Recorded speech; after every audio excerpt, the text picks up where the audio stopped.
আসসালামু আলাইকুম। আমি শরীফ। আমি আছি বুয়েট সিভিল ইঞ্জিনিয়ারিং ডিপার্টমেন্টে। আমি আশিকুর স্কেয়ারে ফিজিক্স আর ম্যাথ ইনস্ট্রাক্টর হিসেবে আছি।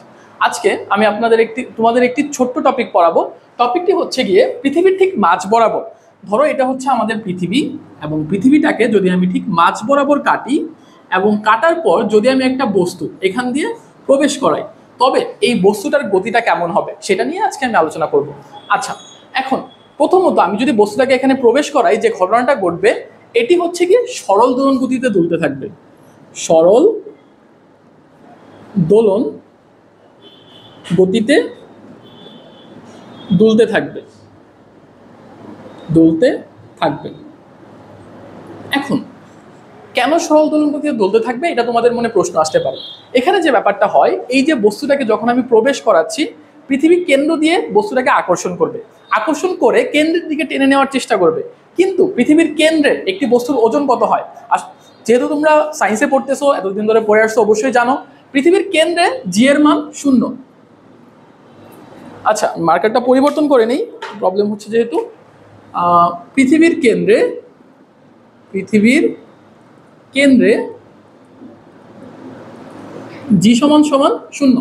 তার মানে আমরা কি বুঝতেছি, যখন বস্তুটা ঠিক পৃথিবীর কেন্দ্রে আসবে তখন তার ওজন হচ্ছে গিয়ে 0, অর্থাৎ তখন পৃথিবীর আকর্ষণ 0।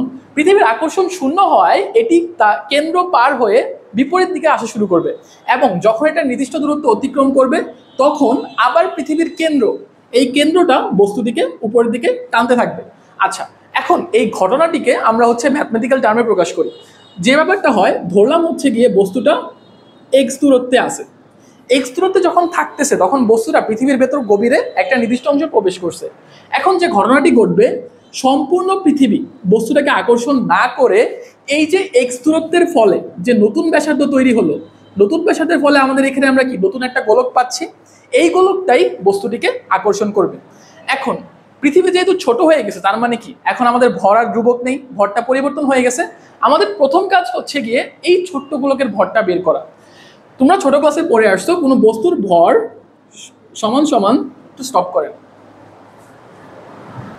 আচ্ছা, যদি আমরা পৃথিবীর গোলকের ঘনত্ব জানি, তাহলে পৃথিবীকে কেটে ছোট করা হলেও এই ছোট অংশের ভরটা আমরা বের করতে পারবো। এখন ছোট ক্লাসে তোমরা পড়ে এসেছো, কোনো বস্তুর ভর নির্ণয়ের জন্য তোমাদের সূত্রটা ছোট ক্লাসে পড়ে এসেছো, সেটি হচ্ছে গিয়ে ভর সমান সমান আয়তন গুণ ঘনত্ব। এখন যদি আমরা একটা বস্তুর ঘনত্ব জানি, তবে তার যে কোনো আয়তনের জন্য আমরা ভর নির্ণয় করতে পারি। যেহেতু আমাদের ছোট গোলকটার যার ব্যাসার্ধ হচ্ছে গিয়ে এক্স, এবং এইটা আমার পৃথিবীর অংশ হয়, এর ভরটা আমরা বের করতে পারবো। তাহলে ছোট গোলকের ভরটাকে যদি আমরা এম প্রাইম চিন্তা করি, তাহলে এম প্রাইম সমান সমান আয়তন গুণ ঘনত্ব। আয়তনটা হচ্ছে গিয়ে 4/3 পাই এক্স কিউব ইন্টু রো। আশা করি পৃথিবীর ঘনত্ব তোমরা প্রত্যেকেই জানো, অথবা না জানলে আমি বলে দিচ্ছি। পৃথিবীর ঘনত্বটা হচ্ছে রো সমান সমান 5.5 into 10⁻³ KG per metre cube. এর মানে হচ্ছে গিয়ে পৃথিবীর প্রতি মিটার কিউব অংশের ভর হচ্ছে গিয়ে 5.5 ইন্টু 10⁻³ কেজি। আচ্ছা, এখন যেহেতু আমরা ছোট গোলকটার ভর বের করে ফেলেছি, এবং এর উপরের অংশে আমাদের যে বস্তুটা আছে, এম ভরের বস্তুটা অবস্থিত, তাহলে এখন আমরা এদের মধ্যে আকর্ষণ বলটা বের করি। আকর্ষণ বলটা যখন আমরা বের করতে যাব, তখন তাহলে আমাদের এফ এর সূত্রটা হচ্ছে কি এফ সমান সমান আকর্ষণ বল যেহেতু, তাহলে এখানে আমরা একটা নেগেটিভ সাইন দিতে পারি। এখানে নেগেটিভ সাইনের মানে হচ্ছে গিয়ে দুটা বস্তু পরস্পরকে আকর্ষণ করবে। এখন এফ সমান সমান minus G M prime into M ভাগ দূরত্ব। এদের মধ্যে দূরত্বটা কত? দূরত্বটা হচ্ছে গিয়ে এক্স, তাহলে এখানে হচ্ছে গিয়ে এক্স স্কোয়ার সমান সমান মাইনাস জি এম প্রাইমের মান অলরেডি আমরা বের করেছি। এখানে এম প্রাইমের মানটা হচ্ছে গিয়ে 4/3 পাই এক্স কিউব ইন্টু রো। এখানে আমাদের অন্য দ্বিতীয় বস্তুর ভরটা হচ্ছে গিয়ে ছোট হাতের এম, এবং এদের মধ্যবর্তী দূরত্বের ছিল বর্গ স্কোয়ার, মানে হচ্ছে গিয়ে এক্স স্কোয়ার। এই অংশে যদি আমরা দেখি, আমাদের এক্স স্কোয়ার এক্স কিউব দুইটা অংশ কাটাকাটি হয়ে যায়, তাহলে থাকে হচ্ছে গিয়ে মাইনাস 4/3 জি রো পাই এম ইন্টু একটা এক্স বাকি থেকে যায়, তাহলে হচ্ছে এক্স। এখন এই অংশটা ভালো মতো খেয়াল করো, এখানে আমাদের 4/3 জি মহাকর্ষীয় ধ্রুবক, ঘনত্ব পৃথিবীর ঘনত্ব সর্বদাই 5.5 into 10⁻³ KG per metre cube, এবং বাকি থাকতেছে হচ্ছে পাই, যার মান হচ্ছে 3.1416। এবং ছোট বস্তুর ভর। এই ক্ষুদ্র বস্তুর ভরটাও পরিবর্তনশীল নয়, ধ্রুবক পদ। তাহলে আমাদের এই সম্পূর্ণ অংশটাই হচ্ছে গিয়ে একটা ধ্রুবক।